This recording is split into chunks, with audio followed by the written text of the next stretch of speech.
So they didn't know this guy was operating a kosher bagel shop, and the big time, synagogues and stuff were shopping at, and then it came out that he was an October 7th supporter. You don't. He was catering specifically to their market. Okay. They're two different certifications. Halal is. I misunderstood. So you said he's making kosher, and I automatically thought, oh, he's a Jewish guy. No. He said he's a Palestinian bagel shop owner that was making kosher bagels. And Scott, it's we have Palestinian Jews and Christians, believe it or not. A breakfast. Yeah. In the evening. I just want to say to Yaakov, I don't know if Scott is, or Norman, Scott, I don't know if Scott is Jewish, but the kosher thing, kosher doesn't, it's so interesting having a kosher bagel because we don't have a halal bagel. Halal is only for meat, only. Right. Well, our laws are more extensive. Much more. Dish soap with kosher symbols. Wow. Everything has to be kosher. Yeah. Meat, fish, milk. It can be contaminants and stuff. You have to look through all the ingredients. Produce as well, by the way. Yeah. Since we're on the topic of food for a second, I didn't want to say to something interesting. I talked to this doctor, and he said, of all the things I would never serve my children, one of them is chickpeas and almonds. And I was like, why? And it's like, because they contain glyphosates, which fuck with hormones and make children crazy. Wow. Wow. Glyphosates. I mean, you know what? I'm from New York, so... Be like Charlie. Be the loud, angry Puerto Rican. Alright, man. I'm just... I just have a question. What does...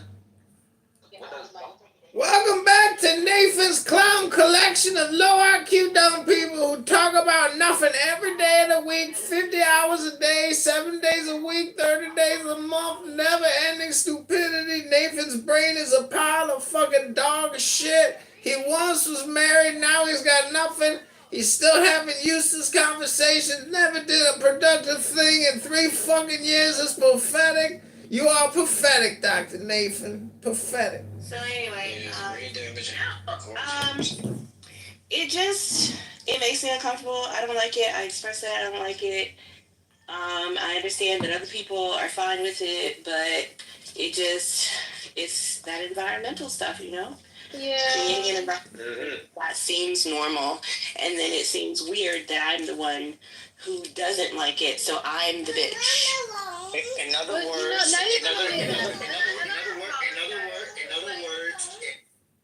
you were early on Fetterman, man. You called him and you got him right. You judged his character correctly. Very impressive. He's a great guy. He's a populist. He supports Israel.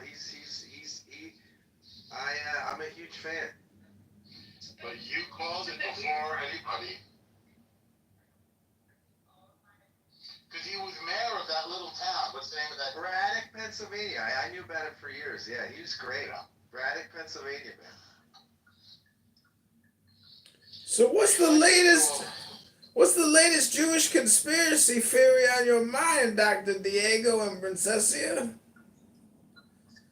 Well, murdered, assassinated Abraham Lincoln. That's breaking news. I don't know if it's joke news, but I saw a post that UNRWA nominated for a Nobel Prize. I'm still trying to find out if that's true or not. Did you see that John F. Kennedy sent a letter to Joe Biden and called him a traitor? By the way, Norm, I have other breaking news today. In Clubhouse news, Dr. James will no longer be modding on the weekends in Uncle Steve's room. Wow. Who, you? Wow. Big announcement. Big announcement went to the group mod text today. Wow. Okay, listen to this sentence. It actually doesn't even make sense. The United Nations Relief and Works Agency for Palestine Refugees in the Near East, UNRWA, has been mentioned as a potential candidate for them. That's mentioned and potential and candidate. Like, aren't you a candidate or not? Like, this is the 3 qualifying